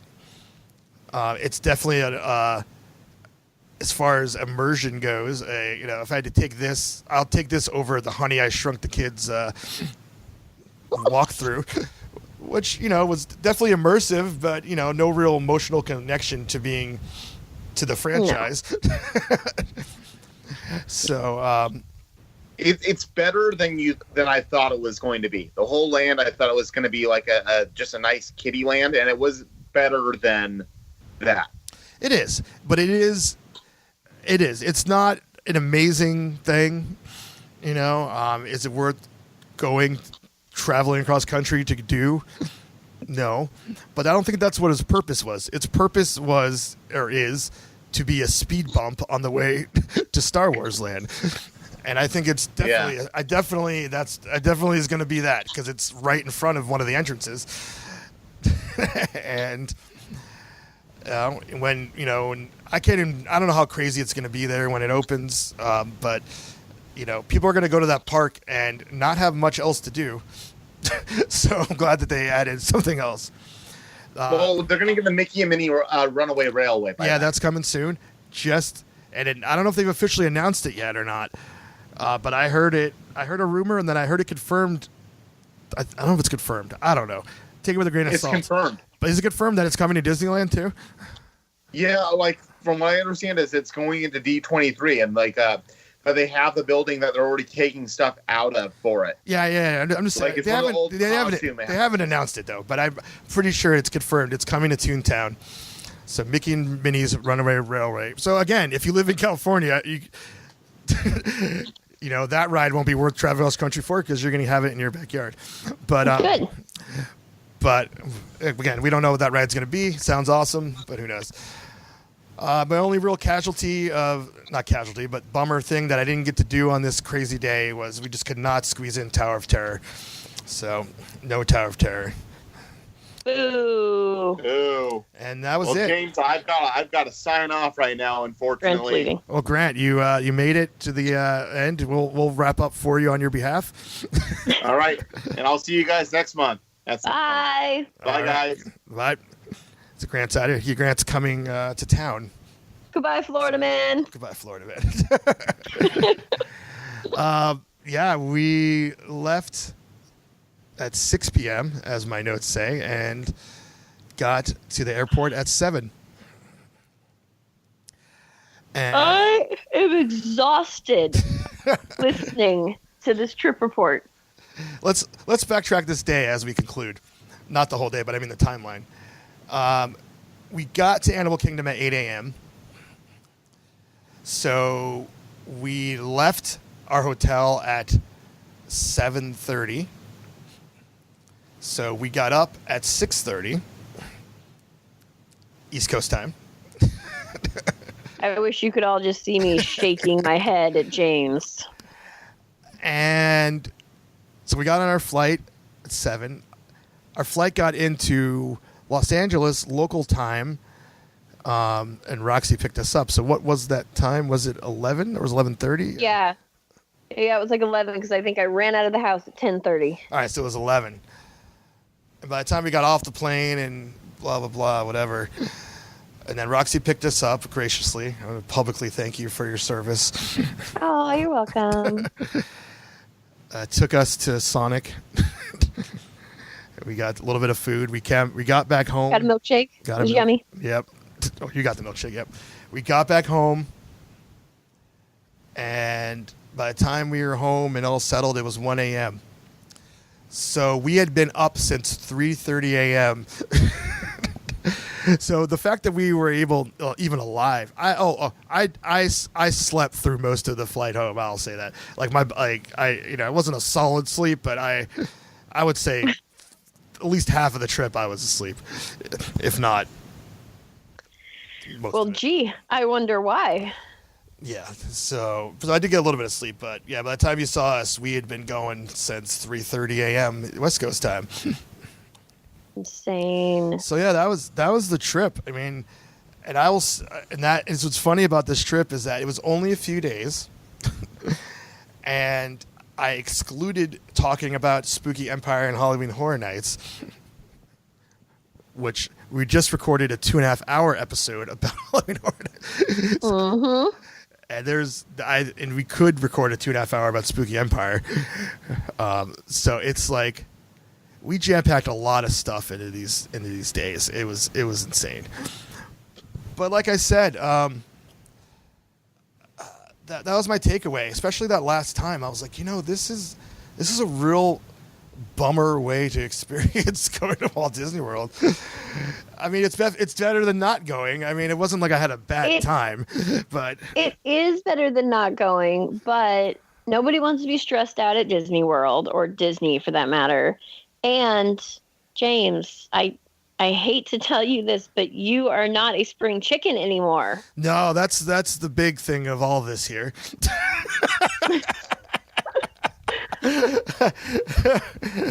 I keep trying to do these hard trips, and it's not. Yeah, I'm not really. I think my body is just not really about it anymore. Yeah, the thing that James learned this trip is that he's old. You want to? I am old, but sure. Argue. Go ahead. I'm not arguing my age. I always forget how old I am. That's how old I am. After 40, I thought who cares? I'm gonna be 42 soon, but maybe I don't know. Literally I keep forgetting my age. I don't know. Doesn't matter. But I went home, and even leading up to that, we have been so busy. We've been going hard all the time. Since September. Since the beginning of September. Yep. And when I went home, that really didn't change. And the only thing that's different now is that we're not going out to events, but I'm still pretty much working just as hard. We have so many things that we're doing, so many different projects and all this stuff. That very regularly I tap out. During the past few months, my body's just like, I can't take it anymore. And an extreme case of this was a few nights ago, I went to a concert. And I went to see this band, and the band is not quiet, very aggressive, loud, heavy, and whatever, But there's some opening bands there that I didn't know who they were, and I didn't like them at all, and I wasn't interested in it. And I found a seat, so I took a seat, and while they were going on, and I legitimately fell asleep during the opening band. You fell asleep at a concert. Yes. Okay. You fell asleep at a concert. If that does not tell you that you have got to slow down. Live music was playing, and I took a nap. I have actually done that at a concert before. I'm not going to lie. You're not the only one. But still. Yeah, I mean, while the band was on, I wanted to see. I got up and I was wide awake and I thoroughly enjoyed it. It wasn't like but it was just one of those moments where I was like, all right, I'm here, and I have a seat. I was by myself, so I wasn't talking to anyone, and I there's nothing else for me to do here besides sit here, and my body just is like, So no, I definitely have learned that. And this trip, and overall, like I said, like when I go, I always have all this other stuff to do, and it's always so crazy, and I'm like, I just really seeking that, not jamming everything in time. The problem is, for me, is that I am to the point now where I refuse to not go to Orlando's Halloween Horror Nights. It is my favorite thing of the whole Halloween season. But that is the worst time to travel. Right? It literally is out of the entire year, that is the busiest time of year. It is the most hardcore, busiest, most stressful time in our year, hands down. So, I don't, I don't live a life, unfortunately, where I could just go to Orlando or whatever. So I'm only usually able to really pull it off about once a year. So now we have these trips during the busiest time of the year where I'm just trying to jam all these other things in. Like it's just not. That doesn't work. That doesn't work for me anymore. Like I can't do it. No, a new plan next year. I mean, ideally, I would like to go another time of the year, independent of the Horror Nights trip. Cool. What are you doing next week? Let's go. All right, cool. Yeah, hopefully a slower time of the year. I don't know how that's going to be pulled off or not or whatever, but that's what I'd like to do. I still want to do the creepy tour. The creepy tour by design is not that hardcore, and it's also designed that you could tap in and out. You don't have to do everything. But I heard there's strong rumors going on. That Horror Nights is going to start 2 weeks earlier in Orlando. Ooh. So meaning that instead of starting in the middle of September, that it's going to start at the beginning of September. Okay, well that could work. And if that happens, then you're right. A leisure trip to Orlando could happen the first week in September. Yeah. Oh, I like this idea. I hope they do it. They keep me too. They keep expanding the dates, and also Mickey's Not So Scary Halloween Party now has dates starting in August. Wow. Yeah, so it starts like the last week of August. So, and Horror Nights is such a huge success, and I've heard that this year they had record crowds. A lot of that is probably due to people that would never go to Horror Nights going to experience Stranger Things. Probably at both events, not just in Orlando. But so I don't know. Well, we shall see. That's next year. We'll see about all that. But yeah, I just going hard. I don't know. I mean, I feel like every time I've gone to Orlando, it's still been hard though. Even the time when I spent a week there in 2009, that was just like. Every day was like this. I mean, number one, it's definitely going to Walt Disney World and Universal. You're going to be walking and doing more than you'd usually do normally. Like no matter what your pace is. I feel like we should make some kind of like pre-Orlando like prep thing, not a workout, but like like a pregame. Like a train, yeah, 100%. Yeah, like you train to. We should create that. I've heard other people mention that you should do it, and I think we should 100%. I mean, the fact that I walked 15 miles in one day, that was just one day. I mean, other days average 10 miles. Like on my day of my living my life day to day at home, like to even go into the store or whatever, the average is like under 2 miles. Right. So that's extreme, and even when I got back, I'm like, man, my body kind of went through that like. All right, like we did it. Now we can walk 15 miles a day, and I wanted to keep it going, but I'm like, what am I gonna do? Right. To even walk 10 miles a day, that's not just wasting my day away. But anyways, that's that. I squeezed a bunch of stuff in, and I still want to go back. Still left me wanting more. Oh, cool. We'll go next week. Right on. Let's do this. And overall, I will say again that I love having Orlando as a vacation destination, and that I don't live there. Not your home park. Yeah, because there's I think an interesting topic which could be brought up on a show is when you move close to the theme parks when you didn't live near them. How that changes how you do the parks.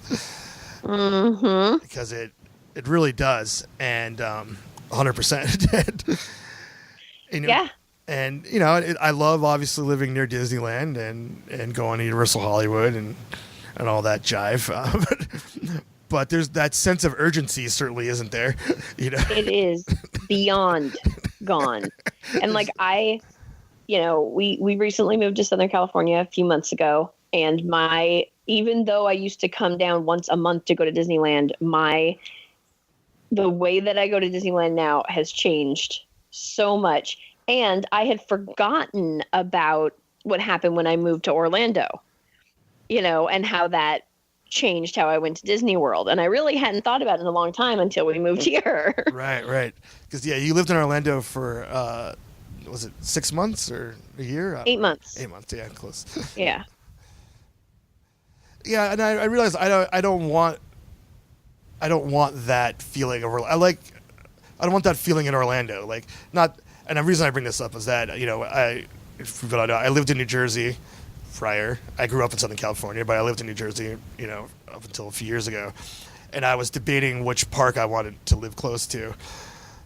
And overall I was like, oh my God, Diagon Alley is really awesome. But as far as my day-to-day life goes, California definitely is a better fit. And I don't anticipate ever moving out of here unless some crazy opportunity happens. But of my own free will, I'm never moving out of here again, or unless family emergencies, stuff like that. But free will, like this, this is where I belong, 100%. But the topic has come up. Like, what if an opportunity happened in Orlando? Not necessarily with me, but with Shannon. That is. I mean, she works in design, interior design. But her dream job is, working on professional haunts. And so we're like, what if she had the opportunity to work on a professional haunt in Orlando? I wonder which one, and what would happen? And I'm like, you know what? I'm like, fine, I'll go. I would go, but but I just prefer. What I really want is to wrap this rambling end of this up. Is I want to. We have been recording for over 2 hours now. Yeah, that's average for us at this point. People the listeners they know they're getting into with us. I don't want to move to Orlando, but I want to spend extended period of time there so I could intimately get to know a lot of these things and not feel rushed. That's an experience that I've never had. In all honesty, every time I go to Orlando as an adult, it's been rushed, and the only time I went as a kid, I don't know if it was rushed or not, but I wasn't. I was just. You were a kid, so it wasn't. Yeah, I wasn't in charge of what was happening on the trip, and that was also in 1986. So. That's it. We're going to end this. Thanks for hanging out. And like I said at the top of the show, we have some cool things to talk about planned that are spooky, dark theme park stuff in the future. So this is going to be awesome. You'll love it.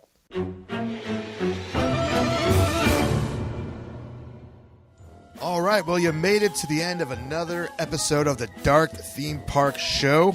Thanks for hanging out with us. If you'd like to contact us here at the show, you can do so by emailing us, creepykingdom@gmail.com. And, of course, for show notes, pictures, videos, links, everything you possibly need, Creepy Kingdom, it's there waiting for you. creepykingdom.com. And if you would like to support what we do here at the Creepy Kingdom Podcast Network and creepykingdom.com and Creepy Kingdom Films and all the Creepy Kingdom stuff, then you can do so by going to patreon.com/Creepy Kingdom. We hope you had a magical time here at the Dark Theme Park Show. Until next time, bye-bye.